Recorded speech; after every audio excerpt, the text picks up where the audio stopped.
8वां और 12वें का एक्टिवेट होना अच्छा नहीं है। केंद्र के भाव एक्टिव रहेंगे, कर्मस्थान एक्टिव रहेगा तो निश्चित तौर पर कारोबार में वृद्धि होगी, अपॉर्चुनिटीज ज्यादा मिलेंगी। उसको ग्रैब कैसे करना है, इसकी रणनीति आपको खुद बनानी पड़ेगी। मेरे YouTube पेज एस्ट्रो नरेश पर आपका स्वागत है। नमस्कार, मैं हूं नरेश कुमार। सबसे पहले उन दर्शकों का धन्यवाद जिन्होंने पेज को सब्सक्राइब किया है, पेज के वीडियोस को शेयर कर रहे हैं, लाइक कर रहे हैं और कमेंट बॉक्स में हमें अपनी राय भी लगातार भेज रहे हैं। दोस्तों, आज के वीडियो में बात करेंगे राहु और केतु के गोचर की।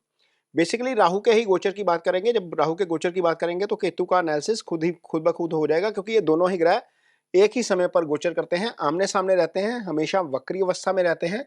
लेकिन इन ग्रहों का गोचर जो है वो बड़े इंस्टेंट रिजल्ट देता है। ये वक्री अवस्था में रहते हैं हमेशा, इनका कोई फिजिकल एग्जिस्टेंस नहीं होता। जो फिजिकल एग्जिस्टेंस जैसे सन का है, मून का है, गुरु का है, जुपिटर का है, वीनस का है, मरकरी का है, इस तरीके से राहु केतु जो है वो दो इमेजिनरी पॉइंट हैं। लेकिन इंडियन मैथोलॉजी के हिसाब से या इंडियन एस्ट्रोलॉजी के हिसाब से यदि हम चलते हैं तो ये जो दो इमेजिनरी पॉइंट हैं, एक राहु है, एक केतु है। और इसके पीछे की कहानी सबको पता है। स्वरभानु राक्षस से जब अमृत मंथन हो रहा था तो उनका जो सर है वो धड़ से अलग कर दिया गया था सुदर्शन चक्र से। तो वो जो ऊपर वाला पार्ट है वो राहु है। राहु क्या करता है? राहु आपको इमेजिनेशन ज्यादा देता है। यदि वो पॉजिटिव पोजीशन में है तो आपको पॉजिटिव इमेजिनेशन बहुत होगी। यदि वो नेगेटिव पोजीशन में है आपकी कुंडली में तो आपके विचार जो है वो नेगेटिव साइड की तरफ ज्यादा चलेंगे। और हम सब जानते हैं कि जो हम सोचते हैं वो हम बन जाते हैं। यदि हम ज्यादा नेगेटिव सोचेंगे तो हमारी पर्सनैलिटी नेगेटिविटी की तरफ चली जाएगी, हमारे ट्रेड्स नेगेटिविटी की तरफ चले जाएंगे। यदि हम पॉजिटिव सोचेंगे तो हमारी पर्सनैलिटी भी पॉजिटिव होगी, थॉट पॉजिटिव होंगे तो हम जो है वो कंस्ट्रक्टिव काम ज्यादा कर पाएंगे। तो इस वीडियो में ये बताएंगे आगे जाकर 2025 में राहु का जब गोचर होगा वो किस तरह का फल करेगा, क्योंकि राहु अभी फिलहाल तो मीन राशि में गोचर कर रहे हैं। 29 मई 2025 को जो है वो राहु का गोचर होगा। यहां पर देख सकते हैं आप स्क्रीन के ऊपर 29 मई 2025 से लेकर 25 नवंबर 2026 तक ये गोचर है। ये लगभग 1.5 साल का गोचर होता है। और 1.5 साल के गोचर में राहु जो है वो रहेंगे पूर्व भाद्रपद नक्षत्र में रहेंगे, अपने ही शतभिषा नक्षत्र में आ जाएंगे, फिर धनिष्ठा नक्षत्र में आएंगे। ये मंगल का नक्षत्र है तो इन 3 नक्षत्रों में गोचर करेंगे राहु। इसके अलावा जो है केतु का गोचर जो है वो सिंह राशि में होगा। तो इस गोचर का क्या प्रभाव पड़ेगा इसका इस वीडियो में एनालिसिस करने की कोशिश करेंगे। लेकिन पहले ये बताएंगे कि एक्चुअल में ये काम कैसे करते हैं। तो जैसे पहले बताया कि राहु और केतु जो है इनकी फिजिकल एग्जिस्टेंस नहीं है, लेकिन इनके गोचर का प्रभाव बहुत तीव्र होता है। ये देखिए, पॉइंट नंबर 1 आप देख सकते हैं कि कैसे जो है राहु और केतु जो है वो गोचर करते हैं, इनका प्रभाव कैसे होता है। और इनकी अपनी कोई राशि नहीं होती, राहु और केतु की अपनी कोई भी राशि नहीं होती। और ये जो करते हैं, जिस राशि में बैठते हैं उस राशि के फल करते हैं, जिस ग्रह के साथ बैठ जाते हैं उस ग्रह के फल करते हैं। मान लीजिए किसी कुंडली में राहु मीन राशि में बैठे हुए हैं तो मीन राशि के साथ साथ धनु राशि का भी फल करेंगे, क्योंकि वो दोनों गुरु की राशियां हैं। मान लीजिए राहु गुरु के साथ ही बैठे हुए हैं तो राहु गुरु के भी फल कर जाएंगे। कहने वाले कह सकते हैं ये चंडाल योग होता है, लेकिन सारे केसेस में ये चंडाल योग नहीं होता, कईयों में ये राजयोग में कन्वर्ट हो जाता है। तो ये डिपेंड करता है। और जिस ग्रह के साथ बैठते हैं उसके अच्छे या बुरे फल भी कर जाते हैं। अष्टम में बैठेंगे तो अष्टम के फल कर जाएंगे, भाग्यस्थान में बैठे हैं तो भाग्यस्थान के फल कर जाएंगे। तो ये जो होता है ये गोचर होता है राहु और केतु का। केतु भी जिस राशि के साथ बैठेंगे उस राशि में बैठेंगे उस राशि के फल कर जाएंगे, जिस प्लेनेट के साथ बैठते हैं उस प्लेनेट के फल कर जाएंगे। और गोचर में भी यही स्थिति होती है, इनका प्रभाव बहुत तीव्र होता है। आगे बताते हैं कि ये स्थिति जो है वो आगे 25 और 26 के लिए कैसी रहेगी। तो इस वीडियो में आपको बताएंगे कि जो राहु का गोचर है वो वृषभ राशि के जातकों के लिए कैसा रहेगा। तो राहु यहाँ पर जो है वो दशम भाव में गोचर करेंगे। स्क्रीन आपके पीछे मेरे पीछे आप स्क्रीन पे देख सकते हैं कि वृषभ राशि के जातकों के लिए राहु का गोचर दशम भाव में होगा। जितने भी पाप ग्रह होते हैं, खासतौर पर सूर्य, राहु और केतु, ये तीसरे, छठे, 10वें और 11वें भाव में अच्छा फल करते हैं। इसका मतलब यह है कि राहु यहाँ पर आपके लिए बहुत अच्छा फल करेंगे। यहाँ पर कुंडली में देखिए राहु का गोचर 10वें भाव में, शनि आपके लिए 11वें भाव में आ गए। पाप ग्रह शनि भी, वो भी अच्छा फल करेंगे। शनिवत राहु, कुजवत केतु, दो यानी कि दोनों ही पाप ग्रह आपके लिए भले अच्छे गोचर वाले हो गए। तो राहु का गोचर जो है वो बहुत अच्छा है। सबसे पहले तो अच्छी खबर यह है कि राहु का गोचर बहुत अच्छा है। यहां पर जब राहु आएंगे तो केतु ऑब्वियसली 4th भाव में आ जाएंगे। 4th भाव आपका नेटिव स्थान होता है। राहु दशम में क्या करते हैं, आपका स्थान परिवर्तन करवा देते हैं। इसका मतलब यह है कि 29 मई के बाद 2026 नवंबर 25 नवंबर 2026 तक ऐसी स्थिति आ सकती है कि आपका स्थान परिवर्तन हो जाए, यानी कहीं पर आप जॉब कर रहे हैं तो वहां पर हो सकता है कि आपकी ट्रांसफर हो जाए, ये राहु करवा देते हैं।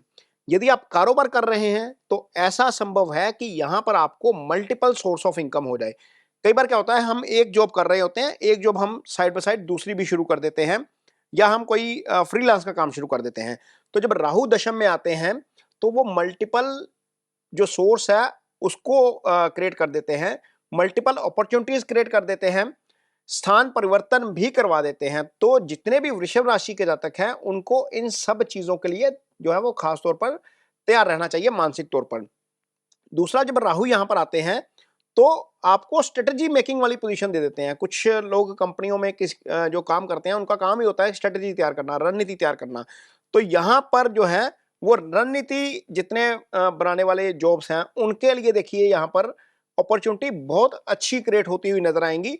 राहु यहां पर आपको बैठकर पोजीशन भी देंगे, कार्यस्थल पर आपका प्रभाव भी बढ़ाएंगे। निश्चित तौर पर राहु जब शनि की राशि में है तो जो वृषभ लगन होता है उसके लिए शनि भाग्य स्थान के भी स्वामी होते हैं। राहु जहां पर बैठेंगे उसकी दोनों राशियों का फल कर जाएंगे। तो यहां पर योगा कारक ग्रह शनि अपने गोचर में तो अच्छे फल करेंगे ही करेंगे यहां पर, लेकिन राहु भी नौवें और 10वें के फल कर जाएंगे।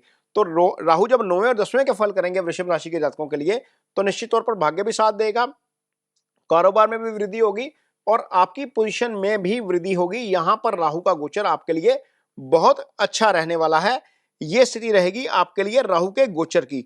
आगे देखते हैं कि केतु का गोचर आपके लिए कैसा रहेगा, क्योंकि जब राहु का गोचर शुभ हो जाता है तो केतु का गोचर जो है वो थोड़ा सा डिस्टर्ब कर सकता है। अब यहां पर देखिए जो केतु का गोचर है, केतु का गोचर हो रहा है आपके 4th हाउस में, ये रहा केतु का गोचर। अब यहां पर जो 4th हाउस होता है वो क्या है, 4th हाउस आपका नेटिव प्लेस होता है जहां पर आप जन्म लेते हैं। 4th हाउस आपकी मदर का भाव होता है। 4th हाउस आपका पीस ऑफ माइंड होता है। यहां पर जब केतु का गोचर होता है, ये चंद्रमा का भाव है, काल पुरुष की कुंडली में ये चंद्रमा का भाव हो जाता है। तो यहां पर जब केतु का गोचर होता है तो मानसिक तौर पर आपको कहीं ना कोई थोड़ी बहुत परेशानी जरूर दे जाता है। राहु के ऑब्वियसली अच्छे फल मिलेंगे, लेकिन केतु को लेकर हमें थोड़ा सा सावधान भी रहना पड़ेगा। यदि आपका काम प्रॉपर्टी से जुड़ा हुआ है या कोई आप प्रॉपर्टी खरीदने की प्लानिंग कर रहे हैं तो कोशिश करिए कि वो पहले से ही हो जाए, यानी कि 29 मई 2025 से पहले पहले कर लीजिए। जब यहां पर केतु आ जाएंगे तो ऐसा संभव है कि प्रॉपर्टी के खरीद से संबंधित मामलों में थोड़ी सी अड़चन ज्यादा हो जाए।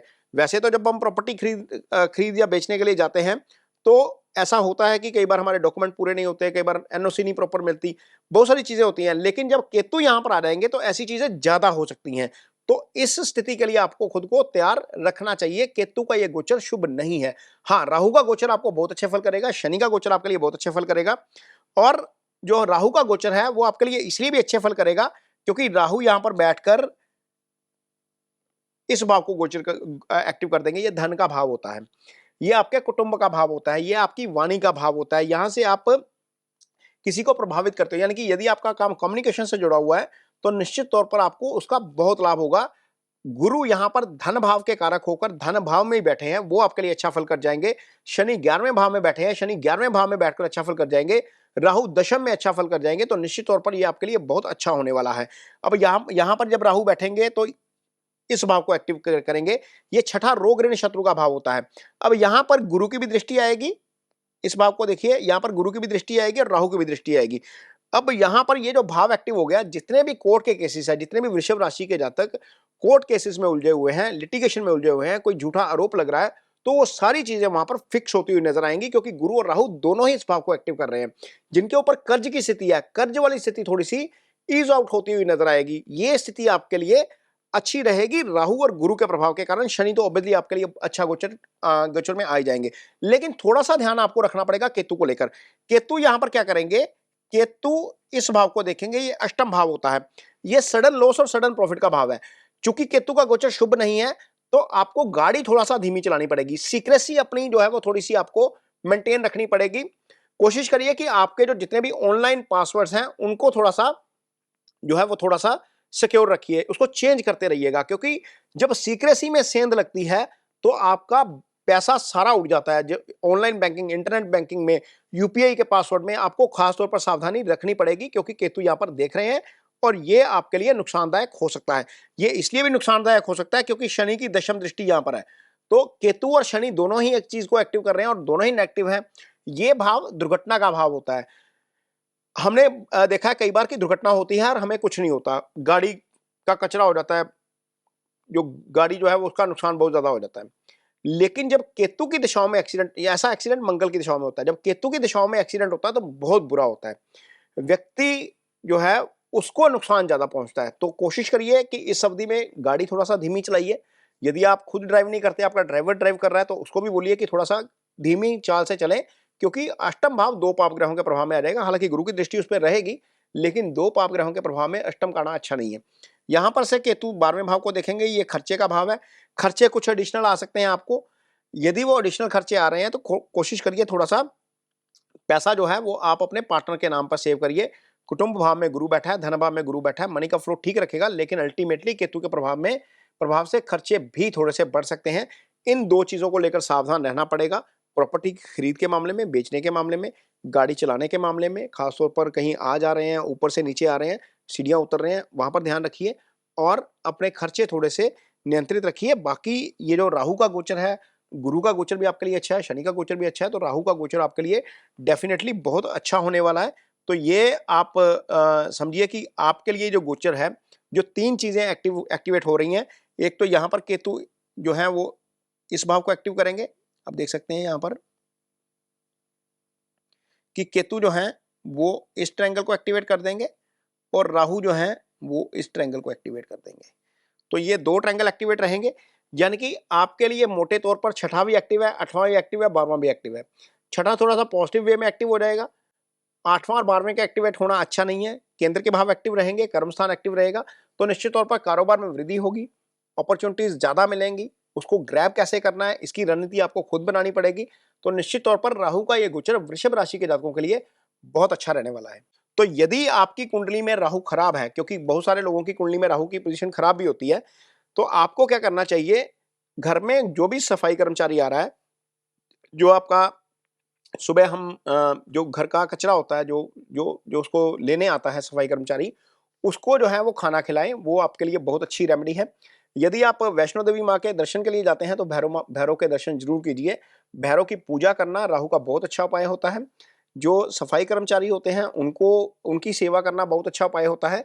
यदि आपके यहाँ पर कोई कुष्ठ आश्रम है या अंध आश्रम है, वहां पर जाकर सेवा कर सकते हैं, तो वो भी राहु की बहुत अच्छी रेमेडी है। राहु की रेमेडी के तौर पर आप ये चारों चीजें कर सकते हैं। इससे निश्चित तौर पर आपको बहुत उसका फायदा होगा। ये वीडियो कैसा लगा आपको, जाते जाते मुझे कमेंट बॉक्स में अपनी राय जरूर दीजिएगा। ये एक नया एक्सपेरिमेंट हम कर रहे हैं, जो स्क्रीन आपके सामने पीछे चल रही है, इसको साथ साथ कोशिश की है कि हम साथ साथ चले भी और आपको इसका थोड़ा सा आइडिया भी हो कि ये काम कैसे करेगा, ताकि कहीं कोई कंफ्यूजन वाली स्थिति ना रहे। क्योंकि बहुत सारी वीडियोस हैं जहां पर राहु के गोचर को अपने तरीके से बताया जाएगा, एक्सप्लेन किया जाएगा, लेकिन उसको चार्ट के ऊपर लाकर हो सकता है बहुत सारे एस्ट्रोलॉजर ना बताएं आपको। तो यहाँ पर बिल्कुल क्लियर कट आपके सामने स्क्रीन के ऊपर, आपकी राशि के ऊपर, आपके चार्ट के ऊपर बिल्कुल हमने ये समझाने की कोशिश की है। उम्मीद करते हैं कि ये वीडियो आपको पसंद आएगा। इसके साथ ही मुझे दीजिए इजाजत। नमस्कार।